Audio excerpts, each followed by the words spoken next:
the Between the Pages podcast. Today we're going to be talking about planting seeds and how stories stick with your kids for years to come. Yeah, that's actually a really good topic, because, you can plant whatever, right? You can plant... Which we've done, we talked about that before. That was choices one. Yeah. We didn't even realize that the harvest what you plant is what you're going to get. Yeah. But...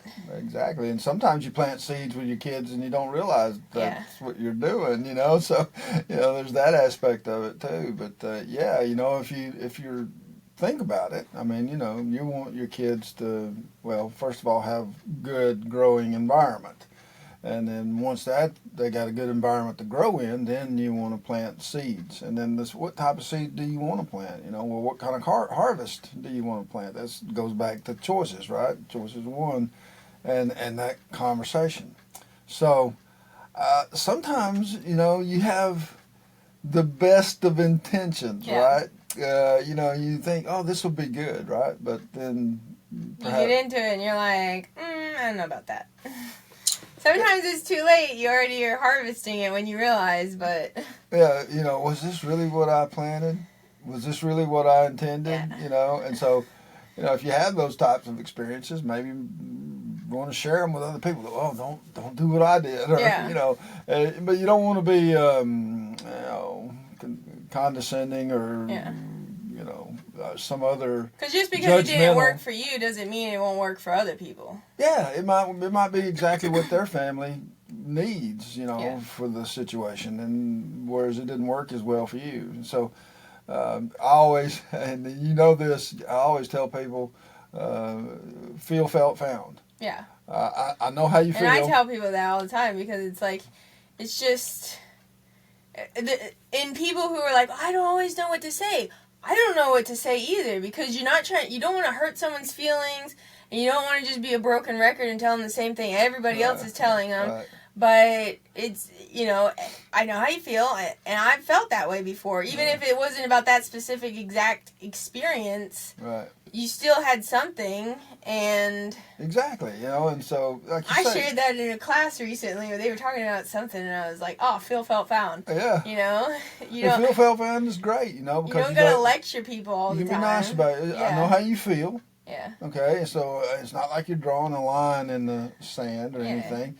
I felt the same way, and if there is a line there, you're actually crossing over that line and you're on the same side they're on now because I felt the same way you feel. But this is what I found. And this is what helped me. It may help you, it may not. You can pick it up or leave it. And, sometimes, it all comes back to the credibility of the person offering the advice. I mean, if they're looking at your life and they're just seeing, not desirable outcome, kind of thing, then they may not be so willing to listen to you. Yeah. But you may be able to point them to someone who is more credible. Yeah. Like some minister or pastor. Yeah, this is what I found. Here's this place you can take these classes. Or here's this, or this book ministry you can read. or here's this book. Or this newsletter you could read. Yeah. I think our January newsletters, and I've already got the glimpse of it. I think it's phenomenal. Yeah. I think it's actually... Go sign up for the newsletter. Yeah, a little plug for the newsletter there. But, and so, so those seeds... And so the thing is dealing with children, what you're dealing with is fertile ground. Yeah. I mean, they are blank, and they are taking in pretty much everything you expose them to, good or bad, and or in between even. And so the thing is okay, I mean, there are some things that are within your control, okay? And so the things that you can control, then, you should be thoughtful and about what it is you present and what it is you give your children to look at or read.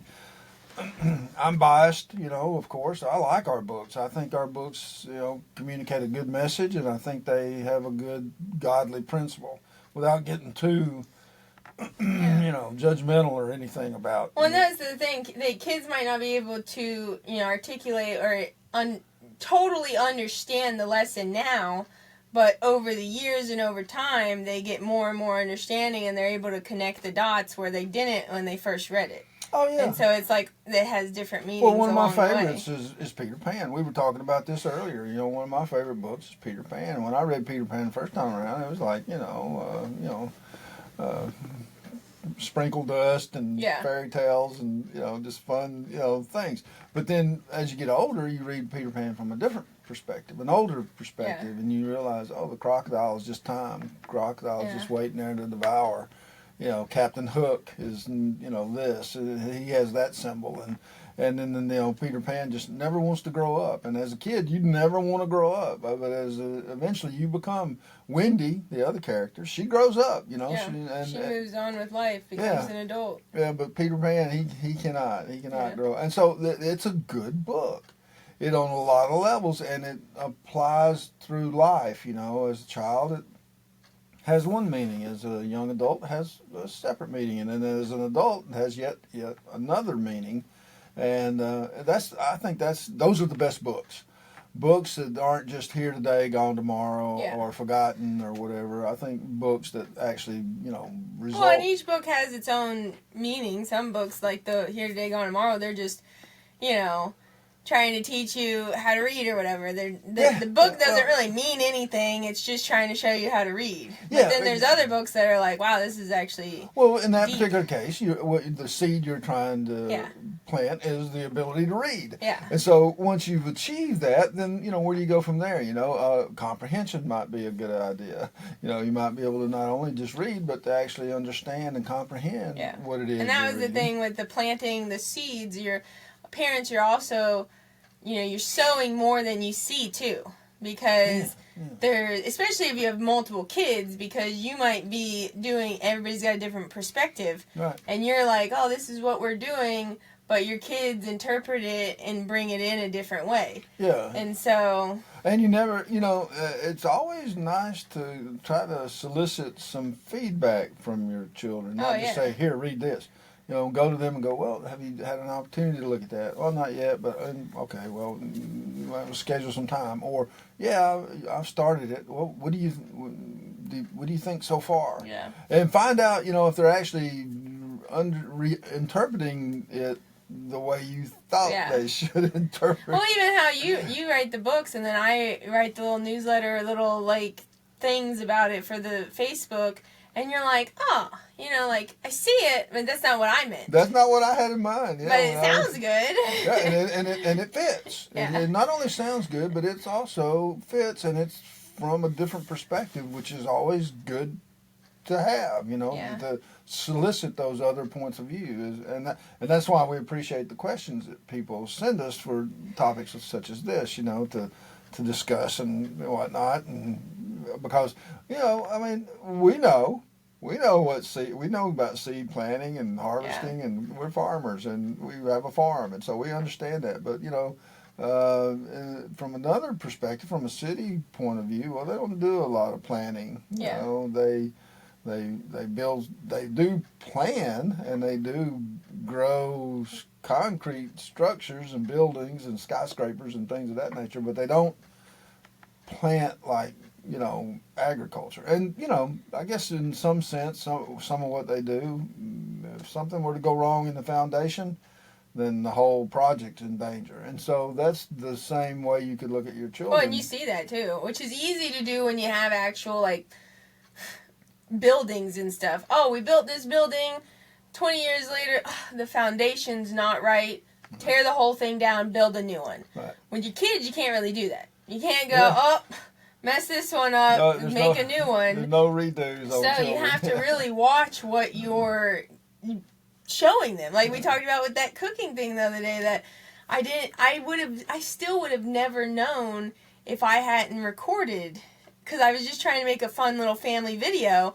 And I'm sitting there doing this stuff, and I'm pointing at the recipe card going, okay, where were we? What are we doing? What is the next ingredient? Yeah. Okay. And I turn around to go get whatever the ingredient was, and Lillian pops over, and she's like talking to Eleanor, pointing at the thing, and it's like, that's a seed I planted that I didn't even know. Right. So it's like you almost, not that you're trying to be paranoid, but you're trying, you you got to watch everything you're doing. Well, we started out this conversation with seeds you're planting that you're planting, and then there's ones you plant you don't know, and then there's one you plant that you do know, but that wasn't what I intended. Well, and there's more than you see too, because, like I say, if I hadn't been recording, I would never have known. I still would not know that she had done that. And there's one thing that's for certain, you choosing not to plant seeds with your children. Somebody else is going to plant seeds. Somebody's going to plant seeds, They're going to see it from someone else or whatever. Some influence is going to plant seeds for them. So. Yeah, and so that's the thing. Do you want to be a part of that seed planting, or do you want to just be a part of what, dealing with the consequences of it? I don't know. I'd rather not have to deal with unpleasant consequences. Yeah. And, we've had our share of those, and so it's like, okay, nobody's perfect. But at the same time, even the best made plans of a person can go astray. Yeah. So it's not that just because you think you just want to put as many events or circumstances in your favor as possible doesn't mean that you're not still going to have issues or problems or things that need to be dealt with. This is not saying that those things won't ever happen too. They will. It's just the way of life is, right? So, but yeah, I mean, I think it's a good thing to at least ensure that the seeds that are planted are beneficial seeds. Yeah. I mean, if you... everybody's different. Every parent's different. Well, you like tomatoes, and you always come back to tomatoes. So you want to make sure you plant tomato seeds, and tomatoes come up, and you can enjoy tomatoes. But you know... See, I was thinking flowers. Okay. Because really, it's like, with your kids, if you're doing the analogy with plants and stuff, it's like, one of your kids might be like, I'm a celery. And your other kid's like, I'm a sunflower. Yeah. And so you can't always, deal with them in the same way. Right. But they both need water. They both need sunlight. And what they don't need is weeds. Yeah. They don't need weeds. They don't need plants that are not beneficial. And then there's the plants that, like, what is it called? Imitate. The back porch that are blue and purple and whatever. Right. They like the shade. Right. Other ones like full direct sunlight all the time. Right. And so it's like you gotta help your kids learn in the way that they need help, how their brain helps them process and learn. Right. But don't need weeds. Yeah, and that's I did not realize how good of an analogy plants and kids are. Really. Well, and that's the other thing too, that you may not, sometimes you may buy a pack of seeds and there may be a seed in there that's not of the, because it's a processing to get them to the point. And so you plant seeds and then something comes up that doesn't look like what you expected. Or I don't know anybody that goes out, oh, hey, you going to the store to get some seeds? Give me some of them poison ivy seeds. Yeah. I don't know anybody that requests that. Well, and also that, I think it's like hemlock. Yeah, hemlock. Yeah, but there's another plant. Nightshade? That they're like identical. And one of them is totally fine. It's like Queen Anne's lace or something. Oh, okay, yeah. And it's totally fine. Everything's cool with it. It's just a pretty flower. The other one is like, it'll kill you. Yeah. And there's the one difference that I was seeing, because I was like, oh, we have this. I was like, we have this in the yard, but it wasn't. It's the other one that's like totally fine. It's okay. But the other one has like purple stripes on it. Yeah. So it still shows you, but when you're looking at it, it's like, oh, they're the exact same. So and you have to know. You have to learn to be and you able have to be able to identify. teach your kids too. Yeah. That hey, you don't hang out with those You got to be able to tell the poison grapes from the good grapes, and you got to be able to tell the wheat from the tares. You got to be able to tell those things. And the enemy is the one that comes in and sows those things. Yeah. So you may inadvertently sow those. And you want to be able to see it, and you want to be able to teach your kids to see it before they're like, oh, that's what that was. Yeah, that's what that means. So. And sometimes a person can get involved in an activity or something that they have a difficulty breaking free from. Yeah. And that's when you need to get some professional. You can't just do it on your own. You got to get some professional help or something. And so I'm all for that. But in the best scenario, is just to avoid the situation altogether. Yeah. You know, plant those seeds early, avoid that situation from ever happening. And there's probably thousands and thousands of parents out there who have reared their children, you know, the best they knew how. You know, they always wanted something better for their children than they had. Yeah. And make mistakes. But there's also parents out there who did that and wow, avoided a lot of trouble. So it's different. There's no one approach, you know, saves all kind of thing. Yeah. You know what I'm saying? So yeah, that's why I was reading that there was this article, and the sheriff like did something had happened and he put his little like speech out, and when somebody, you know, typed it up, I was reading it, and he was like, you know, oh, we think in our small community that we're safe, everything's cool, but people from outside do come in. Yep. I mean, and so it's, you know, there's a interstate, there's a road, they can come in anytime, and bad things can happen even in our little community we think is safe and, you know, away from all of the bad stuff. Right. It still can come in, so you have to be able to watch for that. And right. Well, you know, that's kind of interesting you brought that up, because that's exactly what happened in Huntsville, Alabama. I mean, you know, back in the day when Eisenhower was building all the interstates and Interstate 65 was coming through, Huntsville did not want Interstate 65 going through there for that very reason, because of all the people that could come off the interstate and come into the community. And so years later, what they had to do, they had to build 565. You know, an offshoot off the interstate to Huntsville, so that, you know, to accommodate the growth and the traffic. So, you know, eventually, sooner or later, you know, there's really not much of a way around it. You're going to have to learn to deal with it differently. Yeah. And teach your kids. To be able to identify and stay away. Right, to stay away from those. Because you want to help people, but sometimes you just need to stay away. Yeah. There's helping people. There's things you can do, but you don't want to get too involved that you're harming yourself or your family. Right. And so and you have to along the way teach your kids discernment. You know, if something doesn't seem quite right, and that's just a good seed to plant.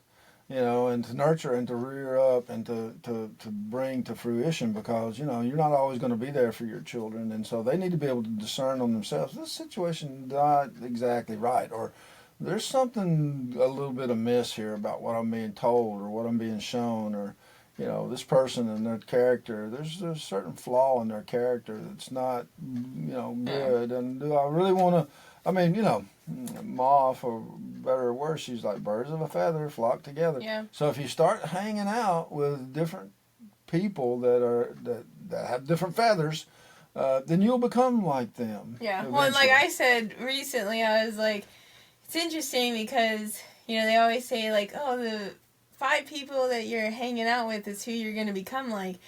And I was like, well, so they always say you want to hang out with people that are basically smarter than you. And then I was like, well, what about from the other side of that?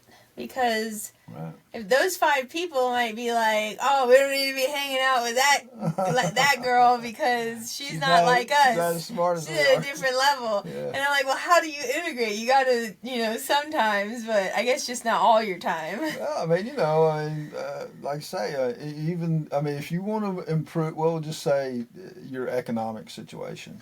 Continue to hang out with people who are in the same economic situation you're in, or class. If you hang out, that's where you'll stay. Yep.